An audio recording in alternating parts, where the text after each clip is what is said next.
शिवसेनेचे जे लोकप्रतिनिधी आहेत 30-35 वयोगटाच्या खालचे नगरसेवक असतील, नगराध्यक्ष असतील, महापौर किंवा स्थानिक स्वराज्य संस्था, जिल्हा परिषद, पंचायत समिती, त्याचबरोबर कोऑपरेटिव्ह सेक्टर्समधून जे निवडून आलेले आहेत इलेक्टेड रिप्रेझेंटेटिव्ह, अशा सगळ्या इलेक्टेड रिप्रेझेंटेटिव्हची या ठिकाणी बैठक घेण्यात आली. त्यांच्याबरोबर एक संवाद साधण्यात आला की कशा प्रकारे त्यांच्या माध्यमाने जास्तीत जास्त युवकांपर्यंत आपण पोहोचू शकतो, कशा प्रकारे, कारण की ते स्वतः युवा आहेत. काही लोक तर 20, 21, 22, 25 अशा वयोगटातील जे आहेत ते आमचे सगळे तरुण मित्र या ठिकाणी आले होते. त्यांच्याबरोबर आम्ही एक एक्सरसाइज केली की कशा प्रकारे जे आहे काय काय प्रश्न युवकांना भेडसावतात, त्यांच्या मतदारसंघामधले कसे काय प्रश्न आहेत आणि त्याच्यावरती पॉलिसी कशा प्रकारे आम्ही आणू शकतो, काय काय चेंजेस करू शकतो, ते देखील एक स्टेक होल्डर म्हणून पक्षामध्ये काम करतायत. त्यांचं म्हणणं आज ऐकून घेण्याचं काम जे आहे ते या ठिकाणी पक्षाच्या माध्यमाने झालं. त्यांना बोलतं केलं की कशा प्रकारे आपण वेगवेगळ्या माध्यमाने लोकांच्या समस्या ज्या आहेत त्या सोडू शकतो आणि खूप चांगल्या सूचना ज्या आहेत त्या ठिकाणी या सगळ्या मित्रांकडून ज्या आहेत त्या ठिकाणी आले. तर मला वाटतं येणाऱ्या काळामध्ये अशा एक्सरसाइजेस ज्या आहेत ह्या सुरू राहतील. जास्तीत जास्त शाळा, कॉलेजेस, तरुण यांच्यापर्यंत कसे हे सगळे तरुण पोचू शकतात, कारण की ते देखील त्याच वयोगटातील आहेत. त्यांना माहिती आहे की कशा प्रकारे जो आहे तो तरुण विचार करतो आणि एक वेगळ्या प्रकारे आज डायलॉग या ठिकाणी करण्याचा प्रयत्न जो आहे तो पक्षाच्या माध्यमाने झालेला आहे. पक्षाकडनं या लोकप्रतिनिधींना काही वेगळा टास्क पण दिल्याचं कळतं आहे, युवांशी संवाद साधून त्याचबरोबर युवा कार्यक्रम करण्यासंदर्भात. आज एक इनिशिएटिव्ह हा आम्ही घेतला, सुरुवात केलेली आहे. भविष्यामध्ये ही सगळी मुलं जी आहेत ही शाळा असेल, कॉलेजेस असतील यांच्याबरोबर कनेक्शन करतील.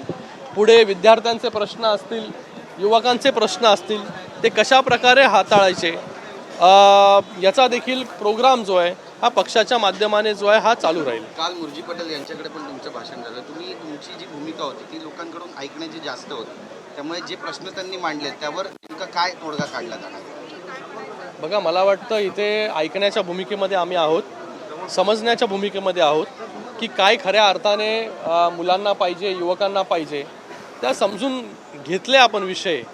कारण की प्रत्येक एज ग्रुपचे विषय वेगळे आहेत, समस्या वेगळी आहे आणि आमच्याकडे जे लोकप्रतिनिधी आहेत ते सगळ्या एज ग्रुपचे आहेत आणि मग त्यांना आम्ही वेगवेगळे टास्क जे देणार आहोत, कशा प्रकारे त्यांना अप्रोच करायचं आहे मुलांना, युवकांना, आणि त्याच्यामधून जे आहे ते हे ऑनगोईंग प्रोसेस आहे. एका दिवसात काही समस्या सुटणार नाही, पण त्यांचं ऐकून घेऊन एक पॉझिटिव्हली या सगळ्या गोष्टी कशा सोडवू शकतो त्याच्यासाठी आम्ही काम करणार आहोत. राहुल गांधी असतील किंवा मग आदित्य ठाकरे असतील, हे पण त्यांना कुठेतरी पॉलिटिकल मोटिव्ह घेऊन त्यांचे संपर्क करतात किंवा त्यांच्याशी बोलण्याचा प्रयत्न करतात.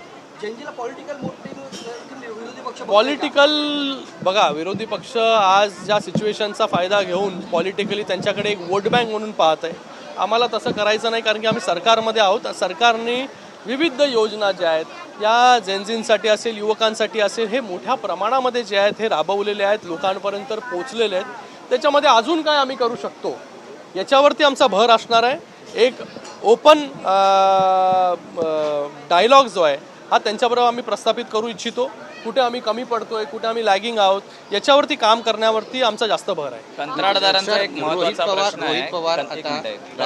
कंत्राटदारांचा एक महत्त्वाचा प्रश्न आहे, कारण कंत्राटदाराने ठाण्यातला आहे, त्याने सुसाईड केलेला आहे. त्याचे थकीत बिलं ही निघालेली नाही आहे. शासनाकडनं जी केलेल्या कामाचे पैसे मिळत नसल्याचा आरोप त्यांच्याकडनं होत आहे.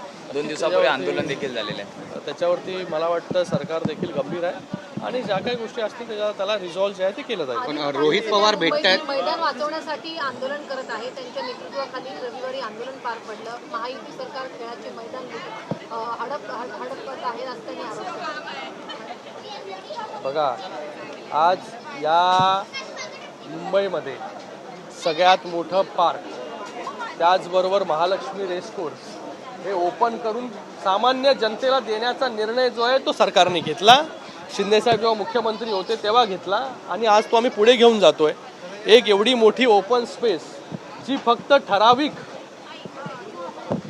लोकांसाठी त्या ठिकाणी मनोरंजनासाठी वापरली जात होती, ज्याची मला वाटतं 300 एकरपेक्षा जास्त जागा ही कधीच जी आहे सामान्य पब्लिकसाठी ओपन नव्हती, तर सामान्य पब्लिकसाठी ते ओपन करून देण्याचं काम आम्ही केलं. कोस्टल रोडच्या बाजूला जे आहे ओपन स्पेस डेव्हलप करतोय. 300 एकरपेक्षा जास्त ओपन स्पेस मुंबईमध्ये डेव्हलप करण्याचा निर्णय आमच्या सरकारने घेतला. जेव्हा तुमच्याकडे सर्व काही होतं तेव्हा तुम्ही हे निर्णय घेतले नाही. एक ठराविक ठराविक लोकांसाठी त्या ठिकाणी काम करत राहिले. तर कोणी जे आहे ते आम्हाला शिकवायची गरज नाही. युवकांसाठी ज्या काही प्रश्न त्यांचे असतील, त्यांना खेळाचे मैदान असतील, त्याच्यावरती काम जे आहे हे सरकार आणि BMC जे करते. विरोधी पक्षाचे जे खासदार आहेत ते आज देवेंद्र फडणवीस यांची भेट घेत आहेत आणि राज्यामध्ये ज्या पद्धतीनं महिलांच्या अत्याचारासंदर्भातला प्रश्न उपस्थित झालेला आहे, पेपर फुटीचे प्रकरण आहे, या सगळ्यांसंदर्भात सरकारकडे आपले मुद्दे मांडणारे कसं पाहते? सरकार त्यांचं ऐकून घेईल. त्याच्यातून काय सजेशन्स आहेत ते नक्कीच त्या ठिकाणी एक्सेप्ट करेल. मी जसं सांगितलं की सरकार नेहमीच जे आहे ओपन आहे डायलॉगसाठी आणि प्रत्येकाने येऊन जे आहे ते सजेशन्स दिलेच पाहिजे. आदित्य ठाकरे आज कोकण दौऱ्यावर आहेत. रत्नागिरी आणि खेडमधल्या रस्त्यांची अवस्था पाहून मंत्री आणि कंत्राटदारांमधली ही भांडणं आहेत आणि त्यातनं हे रस्ते प्रलंबित असल्याचा आरोप त्यांनी केला आहे. विरोधकांचं काम आहे आरोप करणं. रोहित पवार भेटतायत राहुल गांधींना. रोहित पवार राहुल गांधी चांगलं आहे. शहरी भागातला जनजी आणि ग्रामीण भागातला जनजी देखिए, जेंजी को या युवाओं को सिर्फ वोट बैंक की तरह देखना नहीं चाहिए. उनकी क्या समस्या है वो जानकर उसके ऊपर क्या हम काम कर सकते हैं, उसके अंदर हम पॉलिसी अमेंडमेंट्स क्या कर सकते हैं, इसके ऊपर हमारी सरकार काम कर रही है. हम ओपन टू डायलॉग है, सबसे डायलॉग कर रहे हैं. हमारे यहाँ पर आज जो लोक प्रतिनिधि है, जो इलेक्टेड रिप्रेजेंटेटिव्स हैं, जो 20 से 30 साल के हैं, उनको यहाँ पर हमने बुलाया था. उनसे हमने डायलॉग प्रस्तावित किया कि उनको क्या लगता है कि किस तरीके से हम युवाओं तक पहुँच सकते हैं, उनकी क्या समस्या है, क्योंकि वो खुद एक लोक प्रतिनिधि है, वो चुनकर आए हैं. तो ये आज शुरुआत है. आने वाले समय में ऐसे डायलॉग जो है होते रहेंगे और ज़्यादा से ज़्यादा युवाओं तक कैसे पहुँचे और उनकी समस्या कैसे हम सॉल्व कर सकते हैं, इम्प्लीमेंटेशन कर सकते हैं. जो समस्या है या जो सूचना है वो सूचना को पॉलिसी में अमेंडमेंट कैसे कर सकते, पॉलिसी में कैसे ला सकते हैं, उसको कैसे इम्प्लीमेंट कर सकते हैं, इसके लिए हमारी सरकार जो है काम करेगी. युवाओं की बात करें, लेकिन पेपर लीक को लेकर विपक्ष जो है हमला बोल रहा है. MPSC ड्रग्स की परीक्षा जो है रद्द कर दी, इसको लेकर विपक्ष कह रहा है कि सरकार ने सिर्फ युवाओं का नुकसान ही किया है. पेपर लीक के ऊपर कड़े से कड़ा कानून बनाने का काम भी हमारी सरकार ने किया. इसके पहले कड़ा कानून कभी भी नहीं था. जो कड़ा कानून पार्लियामेंट में नरेंद्र मोदी जी के नेतृत्व में लेके आए, और इसके पहले भी पेपर लीक जो है बहुत होते थे, लेकिन हमने उसकी जिम्मेदारी ली है. और जिम्मेदारी लेने के बाद ये सिस्टम पूरा फुल प्रूफ कैसे होगा, इसके लिए सरकार काम कर रही है.